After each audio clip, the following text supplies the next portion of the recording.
The Warrior, one of my favourite classes to play in an RPG. I grew up with musketeers, pirates and samurai movies. One reason I like the Jedi is at times their closeness to samurai. Not just the lightsaber fighting style, but in some ways they are not like samurai at all. This revelation does not seem to be lost on the writers of this book either. The idea of a warrior Jedi is a little bit of an oxymoron. They preach peace, but have one of the most deadly weapons in the galaxy. A lightsaber doesn't stun. Though technically a villain is pretty stunned after having his head lopped off. So how can they do warriors? Well, they cast a much larger net than Jedi. In the end, it covers all warriors with a focus on Force sensitives. Now I guess this really comes down to how you see the base Force and Destiny game. What I mean is, if you look at Force and Destiny as the book for Jedi, then a release like Warriors feels a little odd as it isn't altogether very Jedi-centric. If you feel it's more all Force sensitives, then the book makes a lot more sense. So keeping that in mind, there is still a tiny bit of confusion. The book says in a broad sense, everyone from stormtroopers to hired killers are warriors. The base idea is people who fight for a living can be considered a warrior. It tries to narrow it down some by saying a warrior, good or bad, has a code, that even the basest villains have this code. I understand the intent, but it started a lot of debates over the meaning. I personally think that the book's title, Knights of Fate, is not only very cool, but specifically where the book should have been centered. I do think this book works well for samurai and Shaolin monk style Jedi, but it's not a bad book and there is stuff that most campaigns will find useful. It starts with Jedi Warriors, a short section covering the idea of a Jedi who is a warrior. This is followed with A Galaxy at War. It's a violent place with wars and gangs and people being annoying, and sometimes they need their faces smacked or limbs removed by a lightsaber until they decide to go home and rethink their lives. Next is Balance of the Force. This is a hard section. It talks about how warriors of light don't take life easily, but they also understand that stopping the bad now can be good later on. It's a fine line between protecting the weak and an idea of means justify the ends, and it becomes a HR issue. Warriors in Force and Destiny discusses very briefly characters. Again, I feel this book is of more use in an Old Republic setting where Jedi were a lot more common. As it says here, most characters in Force and Destiny are not Jedi. Now, I certainly do not think that all characters should be Jedi.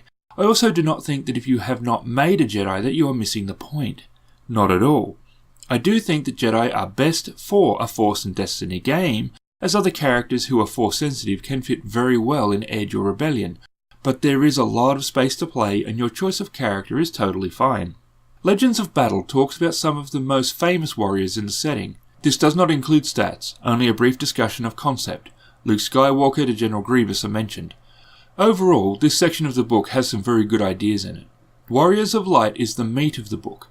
It talks about how warriors don't need to be soldiers, but challenge is important to them, and by definition a warrior is fighting something. While they're talking physically at this point really, I kind of think if you wanted to push that definition to cover fighting a dark past, addiction, or some other form of challenge with the right GM you could pull something off. There are 3 new specializations, the Juyo Berserker, Steel Hand Adept, and the Colossus. New backgrounds? These are always good ideas and can be used for any character for the most part. Crusader, Avenger, Mercenary and Military backgrounds are mentioned. Warrior morality is a decent discussion and is followed by the new morality table. We have 3 new species.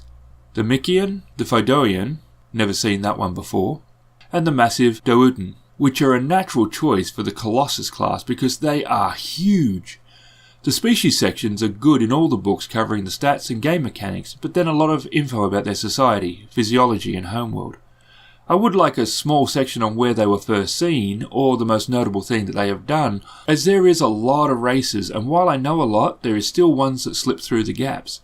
The Colossus is a beast and all about toughness. The Berserker uses the Juyo lightsaber form, and it's pretty aggressive. Lastly, the Steel Hand Adept is your Shaolin monk. The art of the fight is in learning not to fight, Grasshopper. There is a bunch of new talents, and here is one part of the game that is getting complicated. Each new book has these. There's new motivations and signature abilities. Tools of Battle is a bunch of new gear. Blasters, melee, lightsabers, grenades, portable missiles. Those are fun. New armor, new gear, droids, an airspeeder, land speeders, walker, starfighter, and patrol boats, freighters, and a capital ship. It's a decent sized section, but as usual not enough pics. It's good to know what stuff looks like, even a line drawing is something. There's a big section on lightsaber forms. I won't be using this section myself, but I can see it being of interest to other gamers. The Path of the Warrior is a good section. It discusses something important. Some GMs take it that if it's in the book, it's in the book. It becomes gospel. Warriors of Light are always balancing the use of good with the use of violence to attain that. This section does discuss that while there is some awesome RP potential, that it is also a game. Flexibility is important. These sorts of sections in the book I have always liked though. They usually have some ideas for players and GMs. In this one we have the good fight, maintaining balance, and then integrating warriors. This is a good GM section as there are some nice ideas, especially for NPCs. Some adventure shorts, and I always wish that this was used for other content, but there could be people who do use them, in which case it is cool that they are here. A section on warrior campaigns, which is cool if the GM wants to do a side quest with the warrior in the party. The art is beautiful and action orientated this time round. While it wasn't what I expected, it was worth picking up.